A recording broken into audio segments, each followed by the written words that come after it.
When this incident had occurred, I had gone to my dad, who was a retired state representative at that time, Andy McGann, and I told him, I go, this issue is not being addressed, it's not being acknowledged, I need help. And my dad said, who was very close with Mike Madigan at the time, said, I'm going to go to Mike Madigan and I'm going to talk to him and tell him what had happened and see what he says. So he came back and he almost like with tears in his eyes, he's like, I'm so sorry, but Mike Madigan said he couldn't do anything about it. He just like threw his hands up in the air, and I was just like in shock. He, you know, I could see maybe, well, let me talk to him, let's see what happened, but it was nothing. And all my dad could say to me was, I'm so sorry about all of that. So, you know, my intention here today is not to draw attention to myself. It's for a lot of people. It's for all those women out there who are afraid to come forward. It's for the people of our city, of our state, of Illinois. We all need change. Just from what I hear, that everyone is tired of Illinois being run by an iron fist. I almost, for lack of a better term, I call them adult bullies. This is going to be my way or no way.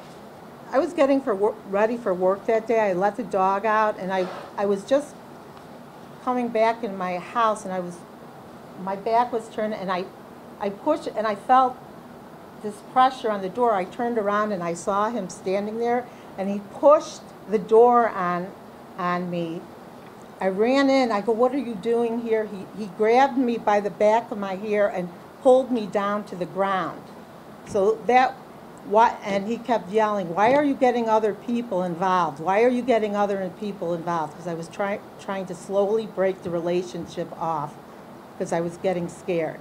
Because I had called his cousin to say, please have your cousin back off. I don't like the relationship anymore.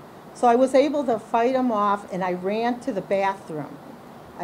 He was standing in front of me, so I couldn't run to the door to get out the door. I ran to the back bathroom, and he was chasing me from behind. So I tried to lock the door behind myself, and that's where he pulled me down on the floor again, and some awful things happened and were said. When Mike Madigan says that it's no longer okay to say knock it off, when was it ever okay to just say knock it off? I wonder if that's what he said to Bob Rita, just knock it off?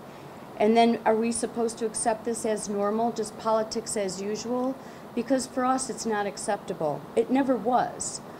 Mike Madigan says we don't tolerate inappropriate behavior, but he has, and he does, and he is now. He is backing Rita now with money and staff, as he has for 16 years. Madigan has now said he will personally get involved and put an end to bad behavior. Well, Mike Madigan is a lawmaker, not a godfather.